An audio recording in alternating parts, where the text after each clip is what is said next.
આજે આપણે ધોરણ 12 માં ચેપ્ટર 3 શ્રેણિકના વિગતવાળા દાખલા એટલે કે ગુજરાતીમાં વિગતો આપી હશે એના આધારિત આપણે એમાં શ્રેણિકની ક્રિયાઓ સરવાળો, બાદબાકી, અદિશ વડે ગુણાકાર, બે શ્રેણિકોનો ગુણાકાર, શ્રેણિકોની સમાનતા, આ બધા જે શ્રેણિકોની ક્રિયાઓ છે એના આધારિત આપણે વિગતવાળા દાખલા ઉકેલીશું અથવા એનો આપણે જવાબ લઈ આવશું। તો વિગતવાળા દાખલામાં આપણી પાસે છે ઉદાહરણ 11। તો ઉદાહરણ 11 ની રકમ છે બે ખેડૂતો રામકિશન અને ગુરુચરણસિંહ। ઉદાહરણ 11 આપણા ચેપ્ટર નંબર 3 માં ઉદાહરણ નંબર 11 છે ટેક્સ્ટ બુકમાં। બે ખેડૂતો રામકિશન અને ગુરુચરણસિંહ ત્રણ જાતના ચોખા બાસમતી, પરમલ અને નવરાની ખેતી કરે છે। સપ્ટેમ્બર તથા ઓક્ટોબર મહિનામાં બંને ખેડૂતોએ કરેલા ત્રણેય પ્રકારના ચોખાના વેચાણની કિંમત રૂપિયામાં આપેલી છે। નીચેના શ્રેણિકો A અને B માં આપેલી છે। તો સપ્ટેમ્બર માસનું જે વેચાણ છે એનો હું શ્રેણિક લખીશ અને પછી ઓક્ટોબર માસનું વેચાણ છે એનો હું શ્રેણિક લખીશ। પછી ત્રણ પ્રશ્નોના જવાબ દેવાના છે। આ બંને શ્રેણિકો સપ્ટેમ્બર માસના વેચાણ રૂપિયામાં અને ઓક્ટોબર માસનું વેચાણ રૂપિયામાં એ શ્રેણિકો હું લખીશ। પછી પ્રશ્ન છે તો સપ્ટેમ્બર અને ઓક્ટોબરમાં પ્રત્યેક ખેડૂતે પ્રત્યેક પ્રકારનું કરેલું એકત્રિત વેચાણ શોધો અને સપ્ટેમ્બર થી ઓક્ટોબર દરમિયાન પ્રશ્ન નંબર 2 સપ્ટેમ્બર થી ઓક્ટોબર દરમિયાનના વેચાણમાં થતો ઘટાડો શોધો અને પ્રશ્ન નંબર 3 જો બંને ખેડૂતોને કુલ વેચાણ પર 2% નફો મળતો હોય તો ઓક્ટોબર માસના વેચાણમાં પ્રત્યેક ખેડૂતને પ્રત્યેક પ્રકારમાં થતી નફાની ગણતરી કરો। તો આ રીતે આપણે સૌથી પહેલા બે ખેડૂતો રામકિશન અને ગુરુચરણસિંહ એ ત્રણ જાતના ચોખા બંને વેચે છે અને એ ત્રણ જાત છે બાસમતી, પરમલ અને નવરા। હવે આ ત્રણ જાતના ચોખા જે વેચે છે એનું બંને માસનું સપ્ટેમ્બર અને ઓક્ટોબર માસનું વેચાણનું જે રૂપિયામાં એની કિંમત છે કે આટલા 10,000 રૂપિયાના વેચ્યા કે 5,000 રૂપિયાના વેચ્યા કે 3,000 રૂપિયા એ હું શ્રેણિક લખું છું। તો સપ્ટેમ્બર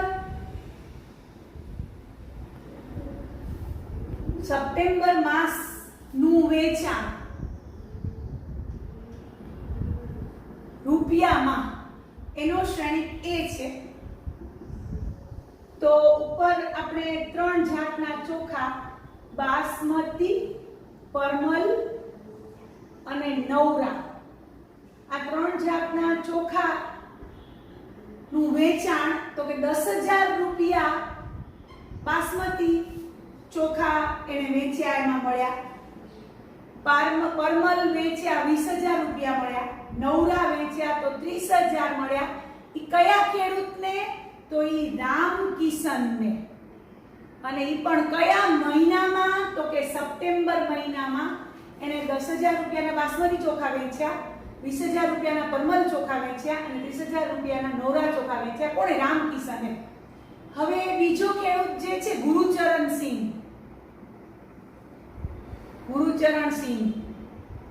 એણે બાસમતી 50,000 ના વેચ્યા સપ્ટેમ્બર મહિનામાં અને 30,000 પરમલ ચોખા વેચ્યા અને 10,000 રૂપિયાના એણે નવરા ચોખા વેચ્યા।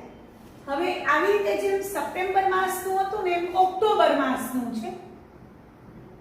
ઓક્ટોબર માસનું વેચાણ રૂપિયામાં કે આટલા રૂપિયાના એણે ચોખા વેચ્યા છે બંને ખેડૂતોએ। તો ઓક્ટોબર માસનું વેચાણનો શ્રેણિક એમાં ઉપર બાસમતી, પરમલ અને નવરા એ ત્રણ જાત લખી નાખી। હવે એનું બંને ખેડૂતો દીઠ વેચાણ તો 5,000 ના બાસમતી વેચ્યા રામકિશને, 10,000 ના પરમલ વેચ્યા અને 6,000 રૂપિયાના નવરા વેચ્યા। કોણે? રામકિશને। અને ગુરુચરણસિંહે 20,000 ના બાસમતી વેચ્યા, 10,000 રૂપિયાના પરમલ વેચ્યા અને 10,000 રૂપિયાના નવરા વેચ્યા. કોણે? તો કે ગુરુચરણ સિંઘે ઓક્ટોબર મહિનામાં. આ બંને માહિતી આપણે શ્રેણિક દ્વારા લખી. હવે પ્રશ્ન એક છે કે સપ્ટેમ્બર અને ઓક્ટોબરમાં પ્રત્યેક ખેડૂતે પ્રત્યેક પ્રકારનું કેટલું એકત્રિત વેચાણ શોધો. તો તમને ખબર છે કે તમારે આ બંનેનો શું કરવો પડશે? ટોટલ એને કેટલું વેચાણ કર્યું હશે રૂપિયામાં. તો આપણે પ્રશ્ન નંબર 1 નો જવાબ આપશું બે શ્રેણિકોના સરવાળાની ક્રિયાથી આપણે કુલ વેચાણ આપણે મેળવશું. તો A + B દ્વારા મળશે. ઉપરી જ પ્રમાણે બાસમતી, પરમલ અને નવરા, અને અહીંયા રામકિશને કેટલા ટોટલ રૂપિયાના વેચાણ કર્યું અને ગુરુચરણ સિંઘે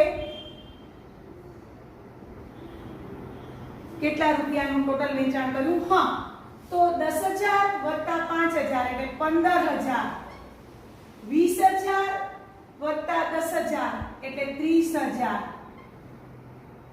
30,000 + 6,000 એટલે 36,000, 50,000 + 20,000 એટલે 70,000, 30,000 + 10,000 એટલે 40,000 અને 10,000 + 10,000 એટલે 20,000.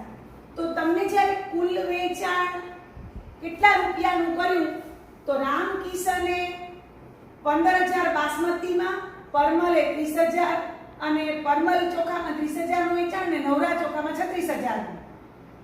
ગુરુચરણ સિંઘે કુલ વેચાણ બંને મહિના મળીને સપ્ટેમ્બર ઓક્ટોબર મહિનામાંનું વેચાણ 70,000 રૂપિયા મેળવ્યા બાસમતીમાંથી, પરમલમાંથી 40,000 મેળવ્યા અને 20,000 નવરામાંથી ગુરુચરણ સિંઘે મેળવ્યા. તો આ પહેલા પ્રશ્નનો જવાબ આવ્યો. હવે બીજો પ્રશ્ન છે કે સપ્ટેમ્બર થી ઓક્ટોબર દરમિયાનના વેચાણમાં થતો ઘટાડો. તમને દેખાય છે કે અહીંયા રીતસર ઘટાડો છે. જો 10,000 ના 5,000, 20,000 ના 10,000, 30,000 ના 6,000. તો આ વેચાણમાં થતો ઘટાડો શોધવાનો છે. તો તમને ખબર છે ઘટાડો શોધવા માટે આપણે મોટામાંથી નાનું બાદ કરશું. તો પ્રશ્ન નંબર 2 નો જવાબ આવશે બે શ્રેણિકોની બાદબાકીથી. એટલે શ્રેણિકોની બાદબાકીની ક્રિયા આપણે વાપરશું A - B.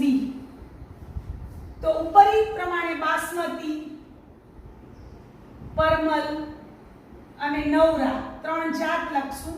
અહીંયા રામકિશન નામ લખશું ખેડૂતનું અને અહીંયા લખશું ગુરુચરણ સિંઘ.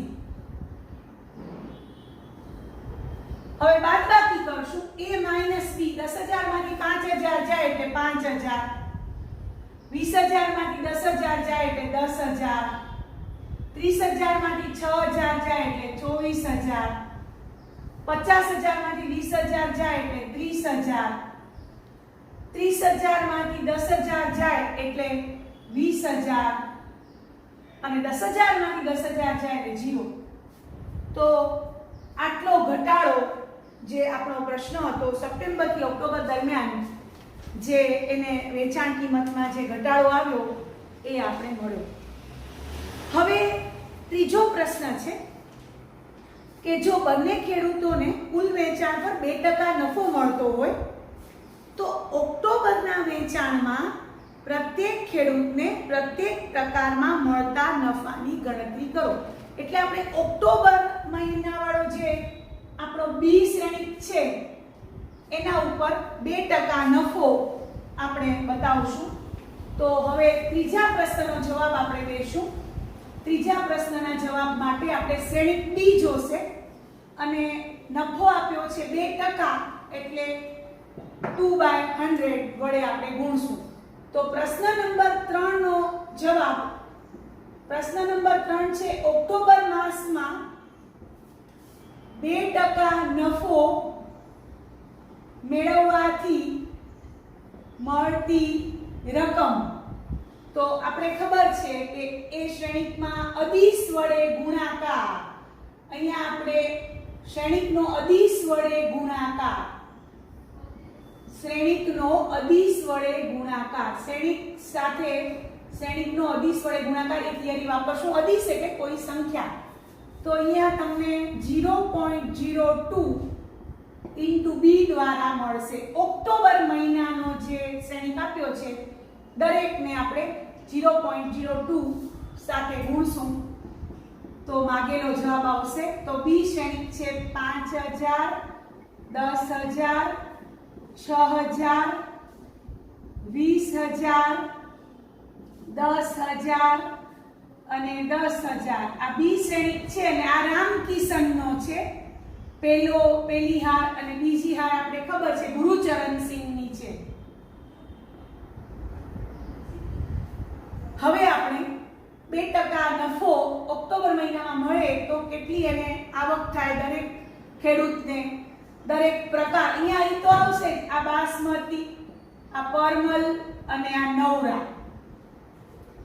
તો 5000 ગુણ્યા 0.02 એટલે 100 રૂપિયા.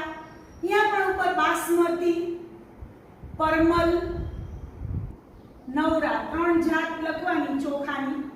અને અહીંયા 5000 ગુણ્યા 0.02 પછી 10000 ગુણ્યા 0.02 એટલે 200 રૂપિયા.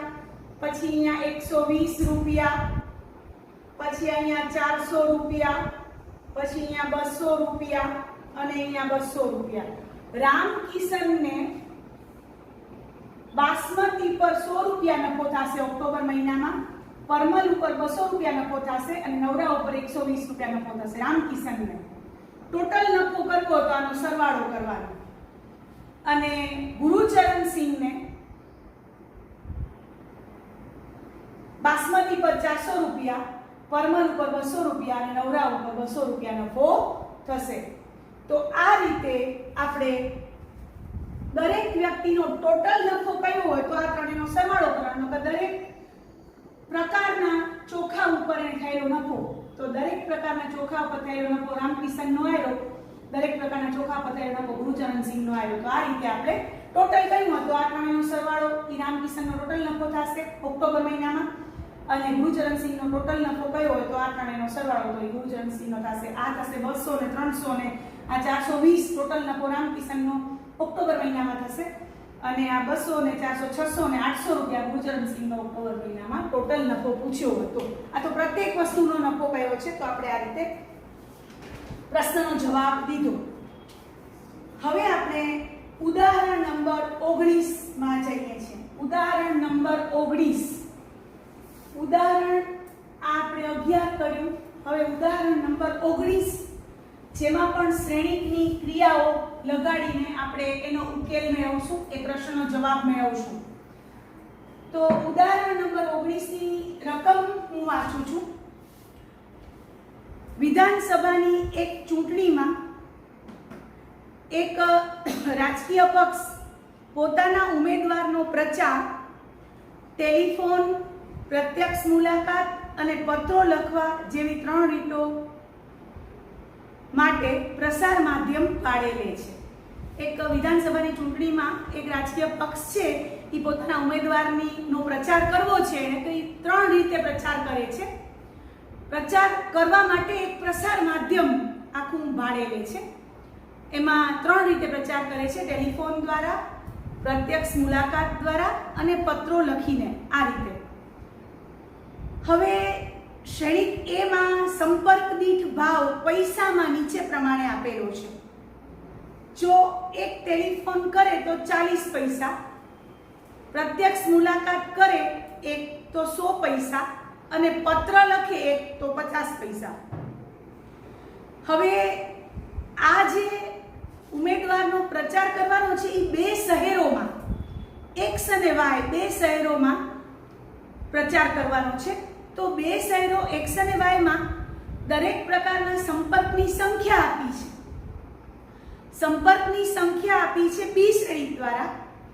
એમાં ઉપર ટેલિફોન, પ્રત્યક્ષ મુલાકાત અને પત્ર અને એની સંખ્યાનો શ્રેણિક આપ્યો છે એક્સ શહેર અને વાય શહેર માટે. પ્રશ્ન છે તો બંને શહેરો એક્સ અને વાયમાં પક્ષ દ્વારા ખર્ચવામાં આવેલી કુલ રકમ શોધો. કુલ એટલે છેલ્લે બંનેનો સરવાળો આપણે શોધવાનો છે. શહેર X અને શહેર Y માં જે ખર્ચ થયો એનો સરવાળો આપણે ફાઇનલ લખશું. તો આપણે લખીએ છીએ ઉદાહરણ 19 ની માહિતી. ઉદાહરણ 19 માં શ્રેણિક એ તમને આપ્યો છે સંપર્ક દીઠ પૈસાના ભાવ 40 પૈસા, 100 પૈસા, 50 પૈસા. સંપર્ક દીઠ ભાવ પૈસામાં ખાસ લખ્યું છે. અને આ છે એક ટેલિફોન કરવાના આટલા રૂપિયા પૈસા 40 પૈસા એક ટેલિફોન થી તમે જો સંપર્ક કરો તો. પછી 100 પૈસા તો એ પ્રત્યક્ષ મુલાકાત એ રીતે સંપર્ક કરો તો 100 પૈસા આપવાના પ્રત્યેક મુલાકાત દીઠ. અને 50 પૈસા તો એ પત્ર, તમે એક પત્ર લખો તો પત્ર દ્વારા તમે સંપર્ક કરો. હવે શ્રેણિક બી તમને આપ્યો છે. શ્રેણિક બી આપ્યો છે. એમાં 3 રીતે સંપર્ક કરવાનો છે. ટેલિફોન, પ્રત્યક્ષ મુલાકાત અને પત્ર. અને શહેર, 2 શહેરોમાં આપણે પ્રચાર માટે જઈએ છીએ, X શહેર અને Y શહેર. તો X શહેરમાં 10,000 ટેલિફોન કરીએ છીએ, પ્રત્યક્ષ મુલાકાત 1000 ટેલિફોન લઈએ છીએ, 500 પ્રત્યક્ષ મુલાકાત કરીએ છીએ અને 5000 પત્રો લખીએ છીએ. X શહેરમાં આ રીતે પ્રચાર કરીએ છીએ. હવે Y શહેરમાં આમાં 1000 ટેલિફોન હતા ને, તો આમાં 3000 ટેલિફોન છે. Y શહેરમાં પ્રત્યક્ષ મુલાકાત 1000 વ્યક્તિ સાથે છે અને 10000 પત્રો લખવામાં આવે છે Y શહેર માટે. તો આ બંને શ્રેણિકોની મદદથી હવે તમને પ્રશ્ન પૂછ્યો છે કે બંને શહેરો X અને Y માં પક્ષ દ્વારા ખર્ચવામાં આવેલી કુલ રકમ શોધો. તો અહીં આપણે કુલ રકમ શોધવા માટે 2 શ્રેણિકોનો ગુણાકાર વાપરશું. તો અહીં 2 શ્રેણિકોનો ગુણાકાર દ્વારા આપણે આપેલા સમીકરણનો ઉકેલ મેળવશું, આપેલા પ્રશ્નનો જવાબ મેળવશું. હવે તમે વિચારો તો કે એ શ્રેણિક છે ને, એ શ્રેણિક ઈ તમને ખબર છે કે 3/1 છે. 3/1 3 હાર ને એક સ્તંભ. બી શ્રેણિક જુઓ તો બી શ્રેણિક 2/3 છે. હવે શ્રેણિકોનો ગુણાકાર કરવો છે તો એ બી શક્ય નથી, કારણ કે 3/1 અને 2/3 શક્ય નથી. પણ બી એ શક્ય છે. બી એ તમને ખબર છે 2/3 ને 3/1 એટલે 2/1 મળશે. તો અહીં આપણે કયો ગુણાકાર લેશું? બી એ આપણો થશે 2/1 શ્રેણિક મળે. અને બી એ આપણે ગોતવા જઈ રહ્યા છીએ. બી એટલે આપણો જે મુલાકાતોની સંખ્યાનો શ્રેણિક છે, શહેર દીઠ પ્રસાર માધ્યમની 3 રીતોનો શ્રેણિક છે. અને એ શ્રેણિક જે છે એ તમને ખબર છે કે એની એક ટેલિફોનનો ભાવ 40 પૈસા અથવા એક ટેલિફોન દ્વારા પ્રચાર કરો તો 40 પૈસા, પ્રત્યક્ષ મુલાકાત 1 લ્યો તો 100 પૈસા અને પત્ર લખો 1 તો 50 પૈસા. એનો શ્રેણિક આપણે પાછળ અહીંયા બી એ શ્રેણિક છે, ગુણાકારથી બનતો શ્રેણિક. અને અહીંયા x અને અહીંયા y. આ રીતે આપણે હવે 2 શ્રેણિકોનો ગુણાકાર કરીએ. તો બી એ શ્રેણિકમાં તમને ખબર છે કે 2/1 શ્રેણિક મળશે. આયરો બી એ શ્રેણિક 2/1 મળે. તો 1000 ગુણ્યા 40 વત્તા 500 ગુણ્યા 100 વત્તા 5000 ગુણ્યા 50. તો આ રીતે આપણે શ્રેણિક 40,000 પ્લસ 50,000 પ્લસ 2,50,000 અને બીજી હાર બનશે 3000 ગુણ્યા 40 એટલે 1,20,000 પ્લસ 1000 ગુણ્યા 100 એટલે 1 લાખ પ્લસ 1000 ગુણ્યા 50 એટલે 5 લાખ અને આ x શહેરનો ખર્ચો છે, આ y શહેરનો ખર્ચો છે. અંતે આપણે શ્રેણિક પૈસામાં છે, આ પૈસામાં છે, આપણે ખબર છે. therefore BA બરાબર આપણી પાસે આવશે 3,40,000 પૈસા અને બીજો ઘટક છે 7,20,000 પૈસા. આ પૈસામાં છે. આ x શહેરમાં પ્રચારનો ખર્ચો છે, આ y શહેરમાં પ્રચારનો ખર્ચો છે. આપણે જો એને રૂપિયામાં ફરાવીએ, આપણે આ પૈસામાં છે, આ પૈસામાં છે, પૈસામાં ખર્ચ. હવે રૂપિયામાં ખર્ચ જોવો હોય તો તમને ખબર છે 100 વડે ભાગી નાખશું એટલે 3400 રૂપિયા અને 7200 રૂપિયા. આ રૂપિયામાં ખર્ચ છે, રૂપિયામાં ખર્ચ. અને એક શહેરનો પ્રચારનો 3400 રૂપિયા ખર્ચો થયો અને y શહેરનો 3200 રૂપિયા ખર્ચો થયો. પ્રત્યેક શહેર દીઠ આટલો ખર્ચો થયો અને જો ટોટલ ખર્ચો કયો હોય તો આ બંનેનો શું કરવાનો? સરવાળો. જો ટોટલ ખર્ચો કયો હોય તો આપણે અત્યારે બંને શહેરો દીઠ ખર્ચો પૂછ્યો છે તો આ રીતે આપણે એક્ઝામ્પલ નંબર 19 કર્યો, ઉદાહરણ 19. હવે આપણે સ્વાધ્યાય 3.2 એનો 19મો દાખલો કરીએ છીએ. તો સ્વાધ્યાય 3.2 નો 19મો દાખલાની રકમ હું વાંચીશ. એ પણ આવી રીતે વિગતવાળો દાખલો છે અને એને આપણે શ્રેણિકની ક્રિયાઓ અથવા શ્રેણિકના બીજગણિતથી એને ઉકેલશું. તો સ્વાધ્યાય નંબર 3.2 નો 19મો દાખલાની રકમ વાંચું છું. એક ટ્રસ્ટ પાસે રૂપિયા 30,000 નું ભંડોળ છે. ટ્રસ્ટને આ ભંડોળ બે જુદા જુદા પ્રકારના બોન્ડમાં રોકવું છે. પ્રથમ બોન્ડ પ્રતિ વર્ષ 5% વ્યાજ આપે છે. બીજું બોન્ડ પ્રતિ વર્ષ 7% વ્યાજ આપે છે. તો જો ટ્રસ્ટને વાર્ષિક વ્યાજ રૂપિયા 1800 અને રૂપિયા 2000 મેળવવું હોય તો ટ્રસ્ટે રૂપિયા 30,000 બે બોન્ડમાં રોકવા માટે મૂડીના કેવા ભાગ કરવા પડે? શ્રેણિકના ગુણાકારના ઉપયોગથી શોધો. ચોખ્ખું એ લોકોએ કહી દીધું છે. હવે આપણા પાસે 30,000 રૂપિયા ભંડોળ છે. હવે આપણે ધારો કે x રૂપિયા બોન્ડ 1 ને 1 માં રોકીએ તો 30,000 ઓછા x બોન્ડ 2 માં રોકાય. હવે આ બે માહિતી ઉપરથી પછી બોન્ડ ઉપર પહેલા બોન્ડ વાળા 5% વ્યાજ આપે છે, બીજા બોન્ડ વાળા 7% વ્યાજ આપે છે, એ પણ આપણે માહિતી લખશું. હવે આ ટ્રસ્ટ છે ને એને 1800 રૂપિયા વ્યાજ વાર્ષિક જોઈએ છે. તો એના માટે આપણે 1800 રૂપિયા વાર્ષિક વ્યાજ જોઈએ તો પહેલા બોન્ડમાં કેટલા રૂપિયા રોકવા પડે, બીજા બોન્ડમાં કેટલા રૂપિયા રોકવા પડે એ ગોતશું.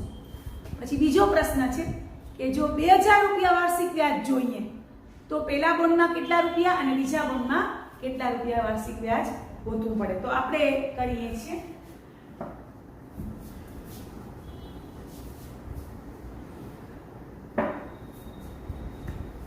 એક્ઝામ્પલ નંબર 19, પ્રશ્ન નંબર 19 છે સ્વાધ્યાય 3.2 અને શ્રેણિકના ગુણાકારથી દાખલો કરવાનો છે. તો લખશું આપણે, ધારો કે પ્રથમ પ્રકારના બોન્ડમાં x રૂપિયા નું રોકાણ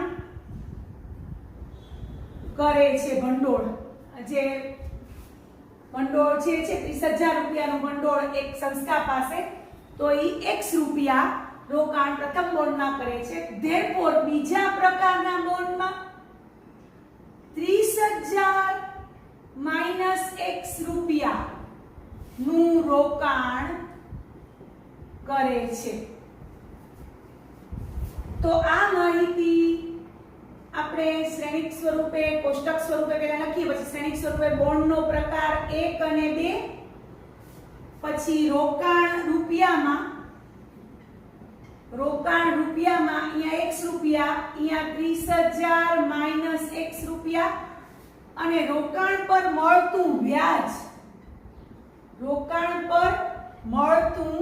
વ્યાજ, તો અહીંયા છે x ગુણ્યા 5/100, એટલે કે x રૂપિયા ઉપર 5% છે, અને અહીંયા 30,000 માઈનસ x ગુણ્યા 7/100, એના ઉપર 7% છે. તો હવે આપણે પ્રશ્ન નંબર A નો જવાબ લઈએ છીએ. પ્રશ્ન નંબર A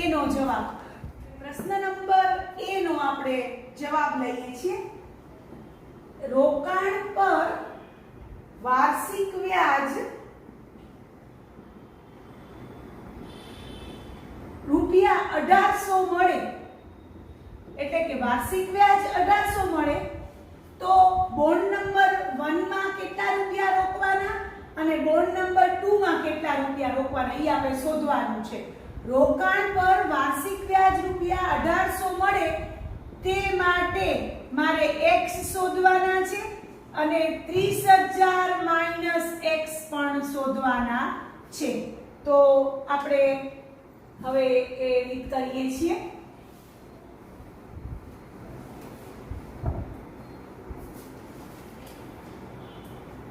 તો પહેલા બોન્ડમાં x રૂપિયા અને બીજા બોન્ડમાં 30,000 માઈનસ x રૂપિયા, એનાથી બનતો શ્રેણિક, અને પહેલા બોન્ડ ઉપર 5% વ્યાજ ને બીજા બોન્ડ ઉપર 7% વ્યાજ, તો આ બે શ્રેણિકોનો ગુણાકાર થી મને ટોટલ 1800 રૂપિયા વ્યાજ મળશે. પહેલા બોન્ડમાં x રૂપિયા મેં રોક્યા ત્યારે 5% વ્યાજ મળ્યું, બીજા બોન્ડમાં મેં 30,000 ઓછા x મળ્યા એના પર 7% વ્યાજ, ટોટલ વ્યાજ એટલે 1800 રૂપિયા આ બાજુ આપેલું છે આવ્યું. તો આ રીતે શ્રેણિક બનાવશું આપણે. હવે 5x/100 વત્તા 30,000 માઈનસ x ઇન્ટુ 7/100 બરાબર 1800. તો હવે આ શ્રેણિક ની ક્રિયા બે શ્રેણિકોના ગુણાકારથી આપણે કરી. આના સાથે આનો ગુણાકાર વત્તા આના સાથે આનો ગુણાકાર એ કર્યો. હવે 5x વત્તા 7 તેરી 21, 2,10,000,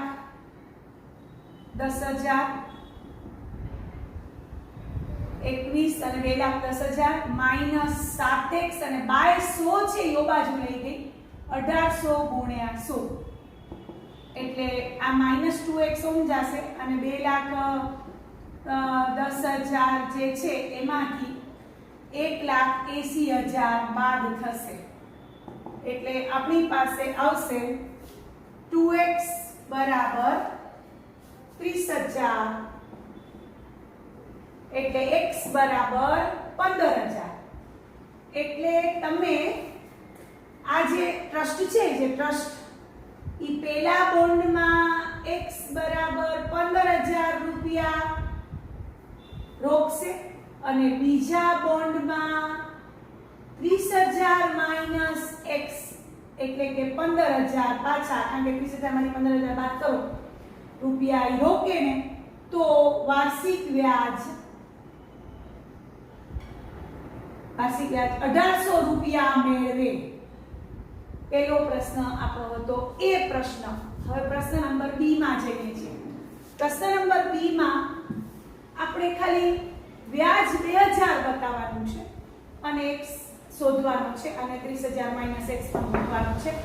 પ્રશ્ન નંબર B એમાં આ જ પ્રમાણે શ્રેણી, આ જ પ્રમાણે બે શ્રેણિકોનો ગુણાકાર બરાબર વ્યાજ વાર્ષિક 2000 રૂપિયા આપ્યા છે. તો આપણે હવે x અને 30,000 - x ગોતશું. તો 5x/100 વત્તા 30,000 - x ઇન્ટુ 7/100 બરાબર 2000. હવે 5x વત્તા 2,10,000 માઇનસ 7x બરાબર 2 લાખ. 2000 ગુણ્યા 100 એટલે આવશે 2x. આ બાજુ જશે આ બાજુ જશે એટલે 2x બરાબર 10,000 એટલે x બરાબર 5,000. એટલે વળી આપણા પાસે બોન્ડ 1 માં x બરાબર 5,000 રૂપિયા રોકશે અને બોન્ડ 2 માં x બરાબર 30,000 માંથી 5,000 કાઢી નાખો એટલે 25,000 રૂપિયા રોકે તો વ્યાજ એને કેટલું મળે? 2,000 રૂપિયા વાર્ષિક વ્યાજ મળે. તો આ રીતે આપણો આ એક્ઝામ્પલ નંબર 19 સ્વાધ્યાયનો પૂરો થયો. સ્વાધ્યાય 3.2 નો. હવે આપણે આગળ ઉદાહરણ 20 કરવા જઈ રહ્યા છીએ. તો આજે આપણે આ દાખલાઓ કર્યા. તો મારો વિડીયો તમને પસંદ આવ્યો હોય તો લાઈક કરજો, શેર કરજો અને મારી ચેનલને સબસ્ક્રાઇબ કરજો. Thank you very much.